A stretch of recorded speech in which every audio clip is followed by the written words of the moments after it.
विभाजन की त्रासदी और दशकों की पीड़ा झेल चुके पूर्वी पाकिस्तान से आए हिंदू परिवारों के लिए यूपी सरकार ने राहत और सम्मान का बड़ा कदम उठाया है।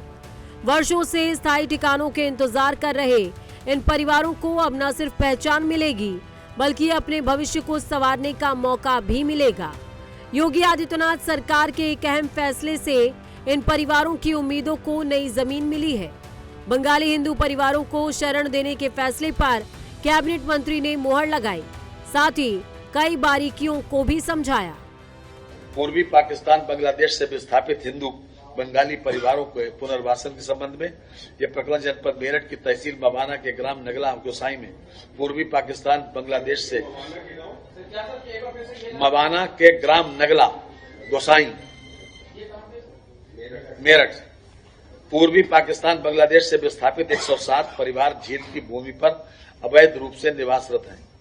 इन 107 परिवारों में से 8 परिवार विगत कई वर्षों में अन्यत्र रोजगार हेतु निवासरत हैं।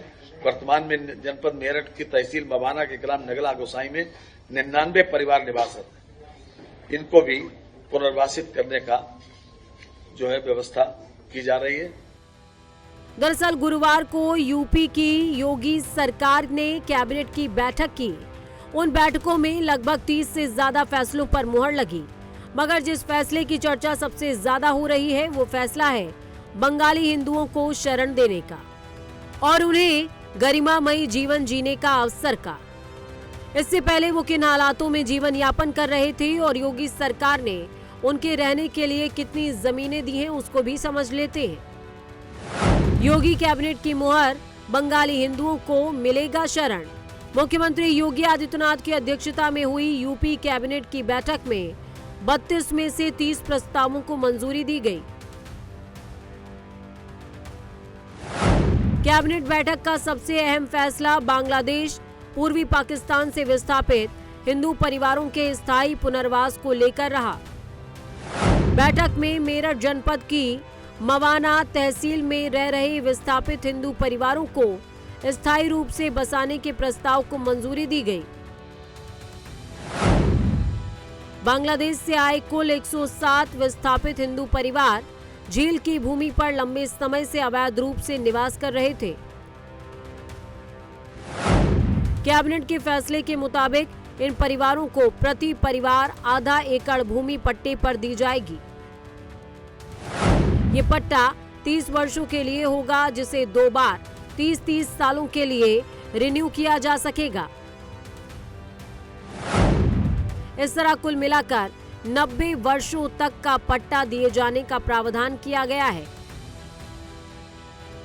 एक तरफ जहां बांग्लादेश में हिंदुओं के साथ शोषण हो रहा है, वहां बसे भारतीय लोग विस्थापित हो रहे हैं, रोजी रोटी, कपड़ा, मकान के लिए संघर्ष कर रहे हैं। ऐसे में योगी सरकार का फैसला इन लोगों को जीवन जीने का एक सुलभ माध्यम बनेगा। मेरठ से ही आने वाले यूपी सरकार में मंत्री संजय निषाद ने सरकार के इस फैसले को लेकर क्या कुछ कहा है, इसको भी सुन लेते हैं।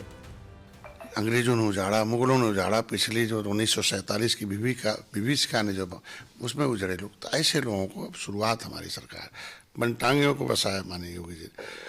उनको लगता है कि उनके जीवन में सुधार आएगा, क्योंकि रोटी, कपड़ा और मकान ये मानवीय आधार है। अब उनके पास रोटी कैसे, जिसके पास मकान ही नहीं है उसको रोटी और कपड़ा मिलना बड़ा कठिन हो जाता है। तो रोटी और कपड़ा और मकान सब हमारी सरकार उनको दे रही है। यूपी सरकार के इस फैसले की जहां हर तरफ सराहना हो रही है, तो वहीं दूसरी तरफ देश के मुख्य विपक्षी पार्टी कांग्रेस के नेताओं को यूपी सरकार का ये फैसला रास नहीं आ रहा। अब बांग्लादेश में भारतीयों का शोषण हो रहा था, तब कांग्रेस पार्टी ने ही सरकार पर सवाल उठाए थे। वहीं अब सरकार ने बंगाली हिंदुओं को बसाने का फैसला किया है, तो कांग्रेस के नेता अपने पुराने बयानों पर एकमत नहीं हो पा रहे हैं। अरे भाई, बांग्लादेशी हिंदुओं को आप बसाएंगे, उसके पहले जो बांग्लादेशी हिंदू बांग्लादेश में मारे जा रहे हैं उसका क्या? अभी तक 40 से ऊपर बांग्लादेश में हिंदुओं की हत्या कर दी गई है। केंद्र में आपकी सरकार है योगी जी, तो इस तरह का बरबोलापन का बयान दे करके अब किसे दिग्भ्रमित करना चाहते हैं? प्रधानमंत्री जी का एक लब नहीं खुल रहा है अभी तक। हिंदुओं के साथ जिस प्रकार बर्बरतापूर्ण व्यवहार बांग्लादेश में हो रहा है, कोई अल्टीमेटम नहीं है बांग्लादेश की सरकार को।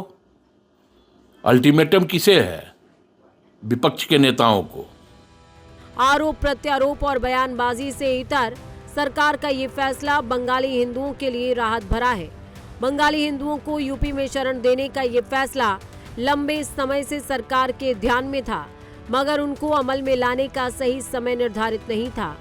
मगर वो दिन भी आ गया जब बंगाली हिंदुओं को सम्मान सहित यूपी में बसाने का काम भी पूरा होने जा रहा है। Bureau report, prime news.